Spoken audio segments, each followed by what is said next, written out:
What's up guys, my name is Mark and this video is about how to make a Mandalorian helmet. So this is the first time I ever made, but I am gonna make another one for my buddy because you know what, practice makes perfect, right? So let's get to it. So I found this template online for free and I'm gonna put a link to it in the description below. Hopefully y'all enjoy it and y'all get to use it. But right now I'm gonna cut it out and I am gonna do it in pieces so it's easier to attach it to the cardboard. The reason why I'm gonna attach it to cardboard is because it's easier to trace paper on EVA foam when it's hard. So you know, and plus I'm gonna reuse these pieces over and over again, but I'm gonna use a glue stick to actually attach it to the cardboard because it's easier to do it like that.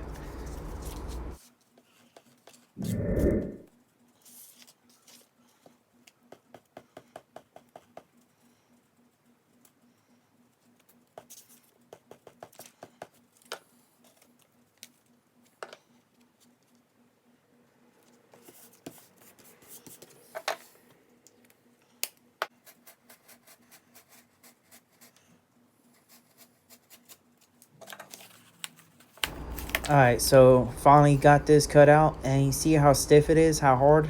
Does it wobble or anything? Well, that's actually going to help you out in the long run because I can reuse these pieces, as I said before, but it's also going to be easier to trace it onto the EVA foam.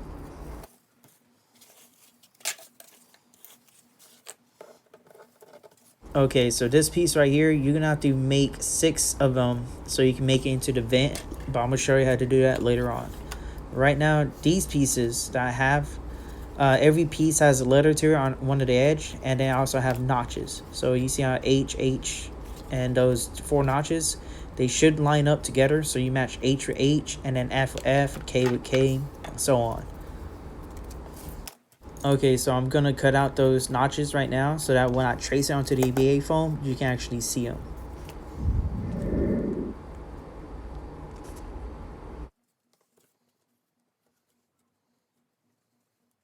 When tracing the template onto the VA foam, you can use a Sharpie so you can actually see the lines, but what I end up using right here is a ballpoint pen because it leaves an indentation mark onto the VA foam, and so all I have to do when I cut it out is follow that indentation.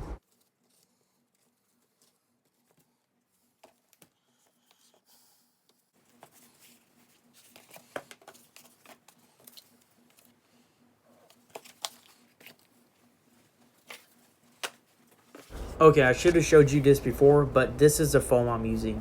It's actually 5mm foam. I got it for Joann's for about 13 bucks. It's a 2x4, so when you cut this out, you're gonna want to cut it out into smaller pieces so it's easier to actually move and maneuver.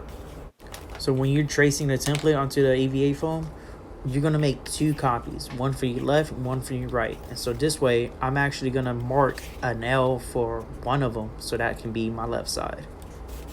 Also, I'm going to be putting the letters on the sides that they're supposed to be on. So you can see right here, I got an H on H and an L with L, so on and so on.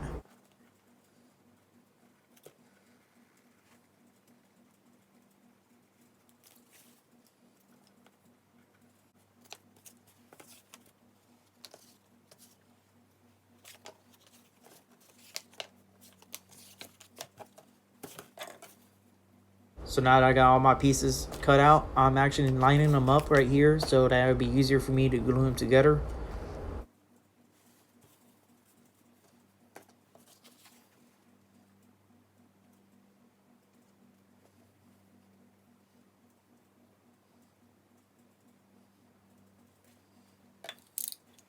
Okay, for the front piece, it's going to be difficult, but you're going to want to cut these pieces out at an angle. So this one, you want to do it outward. And then for this other one right here, you're going to want to do it inward. So when you cut it out, you're going to want to get a new blade. Because when you get a new blade, it's going to be a smooth, nice, flush cut. So it'll be easier to glue. But if you have a old, or let's say you've been using the blade for a little bit, it's going to make the cuts jagged. And you don't want that.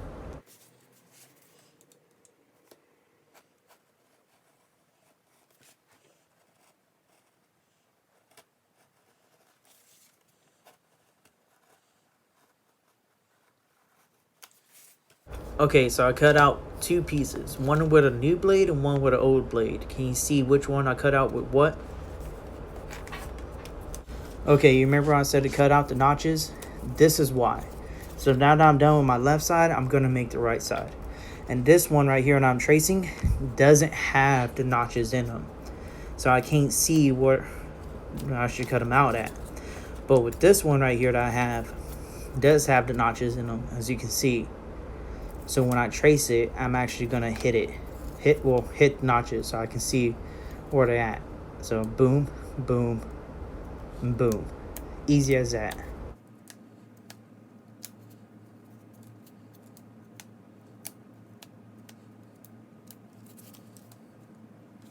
Alright, this piece right here doesn't have the notches in it, so I'm gonna have to eyeball it, which is not gonna help me out because it's not gonna line up correctly. Now I'm gonna use contact cement, and I'm just gonna apply it to all the pieces I'm gonna glue together. So right now I'm gonna apply it to this piece, and it's gonna have to dry for about 5-10 minutes. And what you want it to be, like, less shiny, and you want it to be kind of tacky, when you touch something sticky but it's not liquidy and gooey. Kind of want it like that. But as I'm letting that piece dry, I'm gonna apply contact cement to the rest of the pieces I'm gonna glue, which I think is gonna be about 3 pieces. I'm gonna let that dry.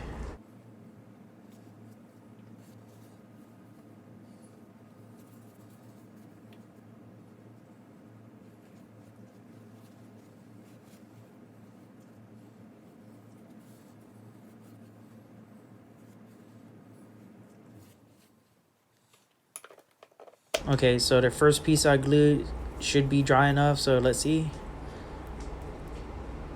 Yeah, it's tacky, so I'm just gonna apply it, and when I apply it, I'm gonna do seam to seam, so like the edge of one piece to the edge of another piece.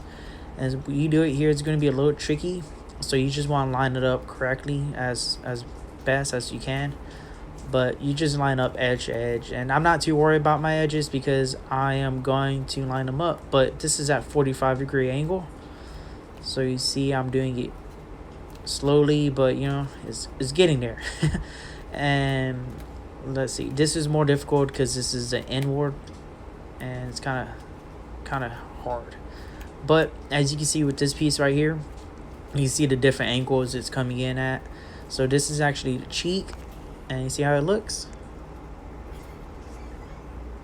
Alright, so these pieces right here are the side pieces, and you just want to line up the notches to each other as best as you can. But once you line them up and they're put together, it's kind of hard to take them apart. And this piece is the head piece right here, so this is actually going down the middle of your head, and so this should be the left side.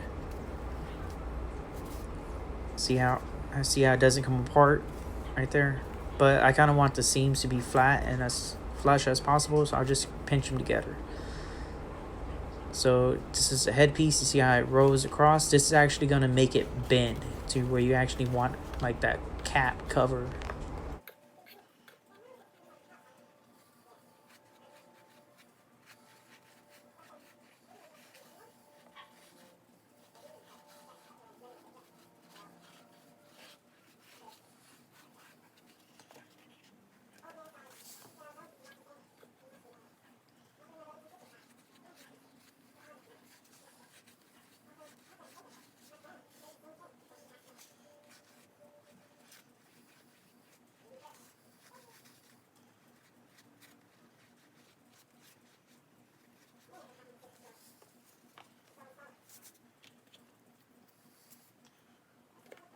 So the cheek piece right here, when I attach it to the side, you actually see it how it sticks out too much.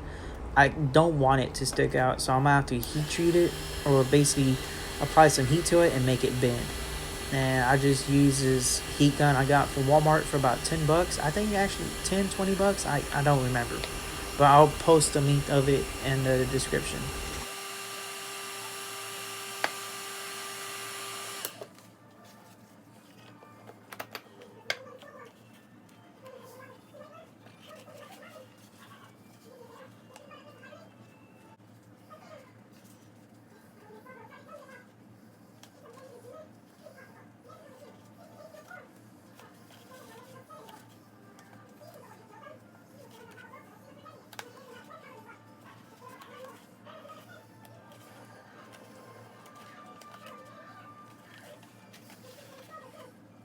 You see how I'm doing other stuff, I'm letting other things dry.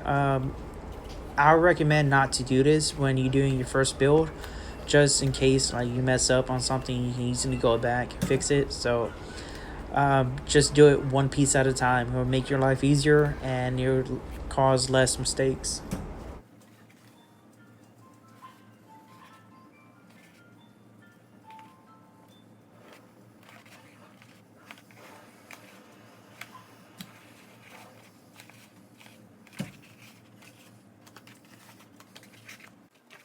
Alright guys, so as I attach these two pieces together, you can see how they don't actually line up correctly, and that's because the front piece is not attached.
Okay, so now I got the whole helmet put together. I'm gonna put the front piece in, and so you're gonna start up from the edges and you're gonna slowly do it as best as you can, trying to make it flush, trying to do it as flush as possible.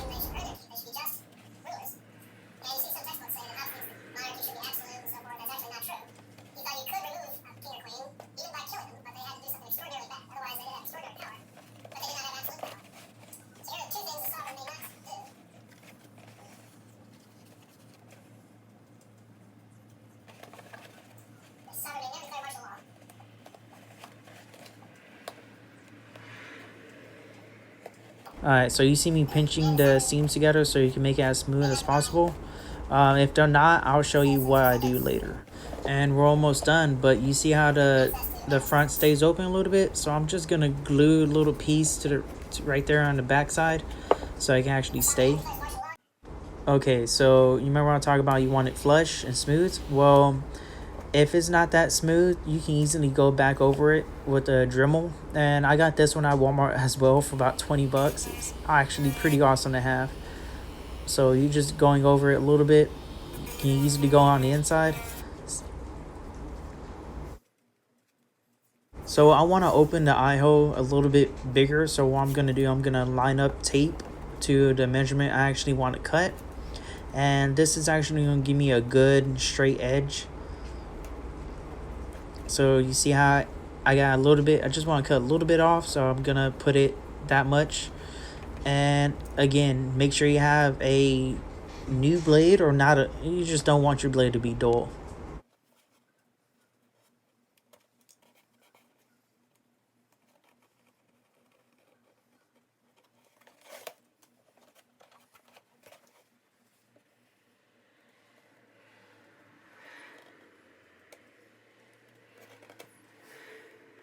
And also, I'm not too worried about like how gritty and grinding the thing is, because I can easily go over it with my Dremel.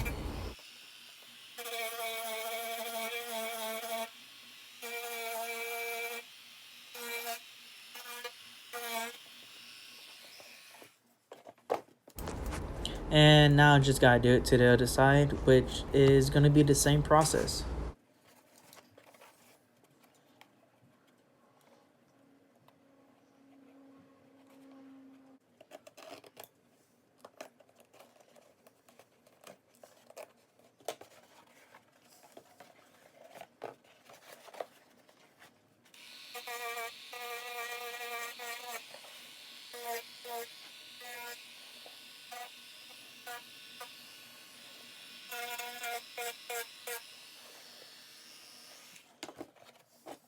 Alright guys, that's it for part 1, but we're not done yet. So next video is going to be me actually adding details, putting a seal on it so it can actually be hard and so it'll be easier to paint. But yeah, you see how it is? It's looking amazing right now. Well, part 2 is going to come out pretty soon, so be on standby for it.